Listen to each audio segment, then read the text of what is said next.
Namaku Larissa. Aku kembali ke rumah itu setelah pemakaman ibuku.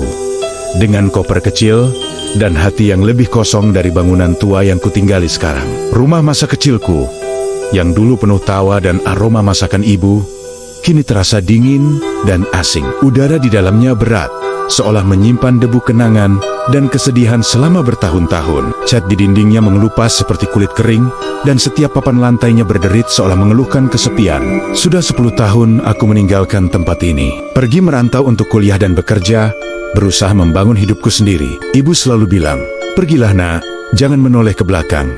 Tapi sekarang, tak ada lagi tempat untukku pulang selain ke sini.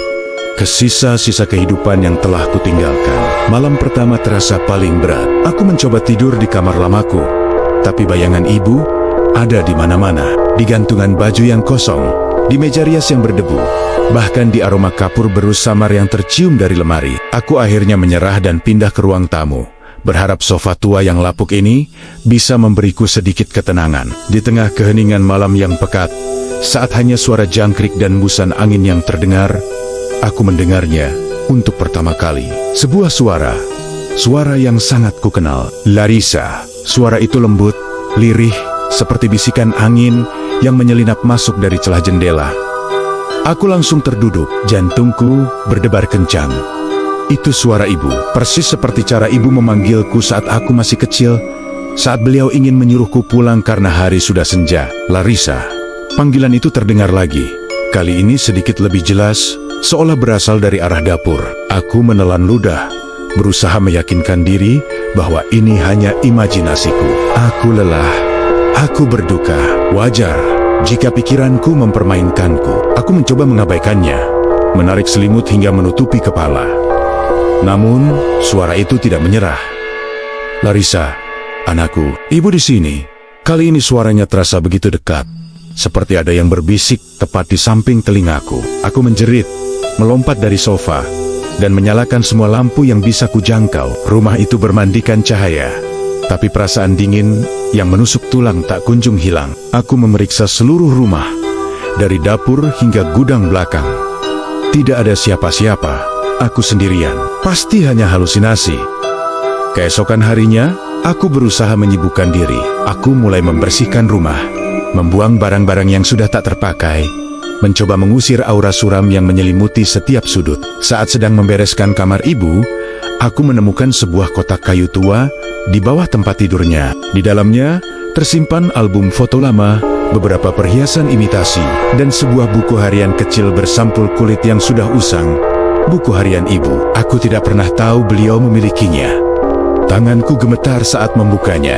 Tulisan tangannya yang rapi mengisi halaman demi halaman. Awalnya hanya catatan biasa tentang resep masakan, harga kebutuhan pokok, atau keluh kesah tentang cuaca. Tapi saat aku terus membaca hingga entry-entry terakhir, tulisannya mulai berubah. Goresannya menjadi kasar, tergesa-gesa, seolah ditulis dalam ketakutan. Entry terakhir, tertanggal seminggu sebelum ibu meninggal, membuat darahku seakan membeku. Ia memanggilku lagi malam ini. Dari sumur tua di belakang rumah, suaranya persis seperti suara ibuku dulu. Aku tahu, aku tidak boleh menjawabnya. Nenek pernah bilang, sekali kau menjawab, ia akan tahu di mana dirimu. Ia akan datang untuk menjemputmu. Tapi, aku semakin lemah. Suaranya begitu merdu, menjanjikan kelegaan dari semua rasa sakit ini. Ya Tuhan, tolong aku. Sumur tua. Aku langsung teringat sumur tua di halaman belakang yang sudah lama ditutup dengan papan-papan kayu. Kata ibu dulu sumur itu sudah kering dan berbahaya. Kami dilarang keras bermain di dekatnya. Jantungku berdegup kencang. Mungkinkah suara yang kudengar semalam bukan berasal dari ibu? Mungkinkah itu adalah ia yang ibu tulis di buku hariannya? Malam itu, aku mempersiapkan diri. Aku mengunci semua pintu dan jendela. Aku tidak menyalakan radio atau televisi. Hanya duduk dalam diam di ruang tamu dengan buku harian ibu di pangkuanku, menunggu. Dan benar saja, tepat setelah tengah malam, suara itu datang lagi. Larissa, kali ini lebih jelas, lebih mendesak. Datang dari arah halaman belakang, dari arah sumur tua itu. Larissa, tolong ibu. Nak, dingin sekali di sini. Suaranya terdengar begitu menyedihkan, penuh penderitaan.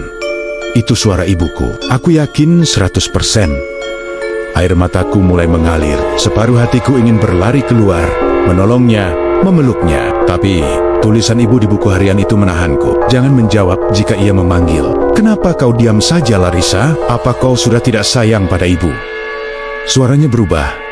Ada nada tuduhan di dalamnya. Aku menggigit bibir bawahku kuat-kuat, menahan isak tangis yang ingin meledak. Aku memejamkan mata, mengulang-ulang kalimat nenek yang ditulis ibu di buku harian itu seperti mantra. Jangan menjawab, jangan menjawab. Hening sejenak. Aku hampir berpikir ia sudah pergi. Tapi kemudian suara itu kembali. Dan kali ini, semua kelembutan dan kesedihan di dalamnya hilang. Yang tersisa adalah amarah yang dingin dan menusuk. Kau pikir kau bisa mengabaikanku? Gedoran keras terdengar di pintu belakang. Brok, brok, brok. Seolah ada yang mencoba mendobraknya dengan kekuatan yang tidak wajar. Aku menjerit ketakutan, meringkuk di sudut sofa. Buka pintunya, Larissa. Aku tahu kau di dalam. Itu bukan lagi suara ibuku. Suaranya menjadi berat, serak, dan penuh kebencian. Sesuatu yang bukan manusia. Gedoran itu semakin kencang dan kencang, membuat seluruh rumah bergetar. Aku hanya bisa menangis dalam diam, memeluk lututku, berdoa agar pagi segera datang. Lalu, tiba-tiba, semua berhenti. Gedoran itu lenyap, suara itu hilang. Yang tersisa hanyalah keheningan yang 1000 kali lebih menakutkan. Aku tidak berani bergerak. Aku tetap di posisiku, sampai cahaya matahari pertama menyelinap masuk melalui celah gorden. Mengusir kegelapan, dengan tubuh gemetar, aku memberanikan diri untuk memeriksa pintu belakang. Gembok dan selotnya masih terkunci rapat. Tidak rusak sama sekali. Tapi di papan kayunya, ada bekas cakaran yang dalam, panjang, dan tajam. Seolah diukir oleh kuku-kuku yang bukan milik manusia. Dan di lantai, tepat di depan pintu, ada jejak kaki basah yang mengarah kembali ke halaman belakang menuju ke arah sumur tua itu. Aku tahu sekarang, aku tidak sedang berhalusinasi. Sesuatu yang jahat mendiami rumah ini. Atau lebih tepatnya, sumur itu. Sesuatu yang telah mengambil ibuku. Dan kini, ia menginginkanku. Aku menatap buku harian ibu yang tergeletak di sofa. Aku tahu aku tidak bisa tinggal di sini. Tapi aku juga tidak bisa pergi begitu saja. Ada sesuatu yang harus kuselesaikan. Aku harus mencari tahu apa ia itu dan mengapa ia ada di sini. Ini bukan lagi hanya tentang duka dan kenangan. Ini tentang bertahan hidup. Perangku baru saja dimulai. Dan aku tahu, malam ini, ia akan memanggil namaku lagi. Pertanyaannya adalah, sampai kapan aku bisa bertahan untuk tidak menjawab? Rumah ini terasa semakin dingin. Setiap malam, aku mendengar suara-suara aneh. Awalnya hanya bisikan lirih dari balik dinding, seperti angin yang menyelinap lewat celah jendela. Tapi lama-kelamaan, suara itu menjadi lebih jelas. Suara seorang wanita. Suara yang sangat mirip dengan suara ibuku. Larissa, panggilnya. Lembut namun menusuk. Aku selalu mencoba mengabaikannya, mengatakan pada diriku sendiri bahwa ini hanya imajinasiku, duka yang mempermainkan pikiranku. Suatu malam, saat hujan deras mengguyur atap, suara itu datang lagi. Kali ini lebih dekat, seolah-olah ia berdiri tepat di luar pintu kamarku. Larissa, buka pintunya, nak. Jantungku berdebar kencang. Aku menarik selimut hingga menutupi kepala, berharap suara itu hilang, tapi tidak. Gagang pintu mulai bergetar pelan. Aku menahan napas, memejamkan mata sekuat tenaga. Setelah beberapa saat yang terasa seperti selamanya, getaran itu berhenti. Aku menunggu, mendengarkan, tapi yang terdengar hanyalah detak jantungku sendiri dan suara hujan. Keesokan paginya, aku menemukan secari kertas tua di bawah pintu kamarku. Tulisan tangan di atasnya sudah pudar, tapi aku masih bisa membacanya. Itu tulisan tangan ibuku. Jangan pernah menjawab jika ia memanggil, pesan yang sama dengan yang pernah ia katakan dulu. Tapi, kali ini ada tambahan di bawahnya, dengan tinta yang lebih baru dan sedikit gemetar. Dia bukan aku. Rasa takut yang dingin menjalari tulang punggungku. Jadi, siapa atau apa yang memanggilku setiap malam? Aku memutuskan untuk mencari tahu. Aku mulai menggeledah barang-barang lama ibu yang tersimpan di gudang. Di antara tumpukan album foto dan pakaian usang, aku menemukan sebuah kotak kayu kecil yang terkunci.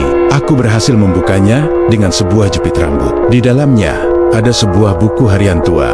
bukan milik ibuku. Sampulnya terbuat dari kulit yang sudah lapuk, dan halamannya menguning. Buku harian itu milik seorang wanita bernama Elara, yang pernah tinggal di rumah ini puluhan tahun yang lalu. Aku mulai membaca, dan setiap kata membuat bulu kudukku berdiri. Elara menulis tentang bagaimana ia kehilangan putrinya dalam sebuah kecelakaan tragis di rumah ini. Setelah kematian putrinya, Elara mulai mendengar suara anaknya memanggilnya di malam hari. Awalnya ia bahagia, berpikir arwah anaknya masih ada di sana. Ia selalu menjawab panggilan itu, "Iya sayang, ibu di sini."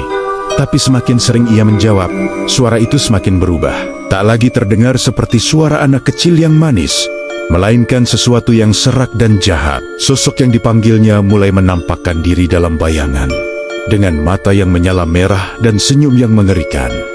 Elara menyadari kesalahannya. Itu bukan arwah putrinya. Itu adalah sesuatu yang lain. Sesuatu yang terpikat oleh kesedihan dan keputusasaannya, yang menggunakan suara anaknya untuk menjebaknya. Di halaman terakhir, tulisan Elara menjadi kacau dan putus asa. "Ia mengambil suaraku," tulisnya. "Ia meniru wajah orang yang kucintai. Sekarang, ia menginginkan lebih. Jangan menjawab. Apapun yang terjadi, jangan pernah menjawab." Setelah itu, tidak ada tulisan lagi. Hanya ada noda-noda gelap yang tampak seperti darah kering. Aku menutup buku harian itu dengan tangan gemetar. Sekarang aku mengerti. Makhluk itu masih ada di sini.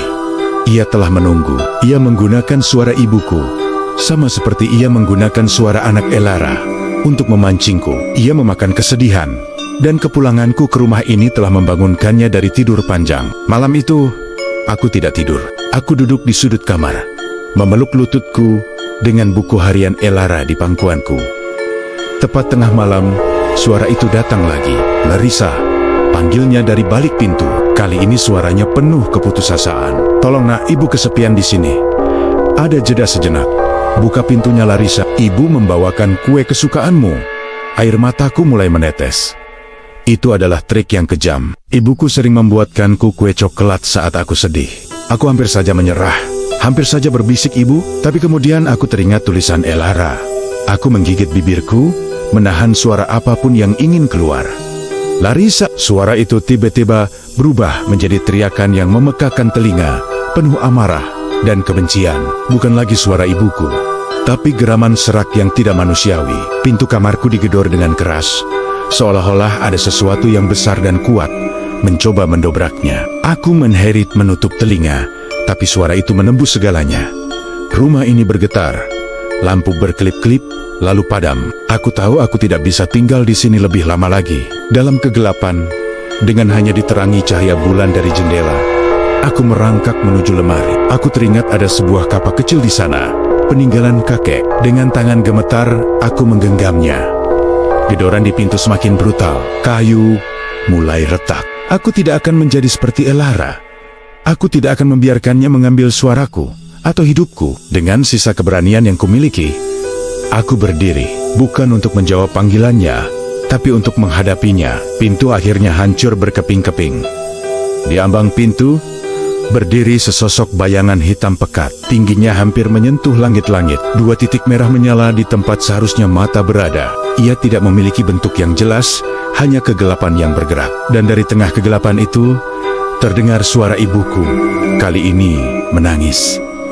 "Kenapa kau tidak menjawabku, nak? Karena kau bukan ibuku," bisikku. Lebih pada diriku sendiri. Makhluk itu melolong, suara yang menggetarkan jiwa, dan menerjang ke arahku. Aku mengangkat kapak, mengayunkannya dengan sekuat tenaga ke tengah kegelapan itu. Tidak ada perlawanan. Kapak itu seolah menembus asap, tapi sosok itu menjerit kesakitan. Jeritan yang membuat kaca jendela pecah. Ia mundur, bentuknya bergolak seperti air mendidih. Ia mencoba lagi, kali ini membentuk wajah ibuku. Dalam kegelapannya, wajah yang penuh air mata dan penderitaan. "Kau menyakitiku, Larissa." "Tidak," teriakku. "Kau tidak akan mempermainkanku lagi." Aku mengayunkan kapak lagi dan lagi. Setiap ayunan membuat sosok itu semakin memudar. Jeritannya semakin lemah. Akhirnya, dengan satu ayunan terakhir, sosok itu lenyap menjadi kepulan asap hitam yang berbau belerang, lalu menghilang. Keheningan yang tiba-tiba terasa begitu memekakan. Aku berdiri di sana, terengah-engah di tengah reruntuhan pintu kamarku. Rumah itu kembali sunyi, tapi kali ini bukan kesunyian yang mencekam. Ini adalah kesunyian yang damai. Aku tidak tahu apakah makhluk itu benar-benar pergi untuk selamanya. Mungkin ia hanya menunggu korban berikutnya yang berduka. Tapi aku tahu satu hal. Aku harus pergi dari sini. Keesokan paginya, saat fajar menyingsing, aku meninggalkan rumah itu untuk selamanya. Tanpa menoleh ke belakang, aku tidak membawa apa-apa kecuali buku harian Elara sebagai pengingat bahwa ada suara-suara di kegelapan yang seharusnya tidak pernah kita jawab. Namaku Larissa dan aku selamat.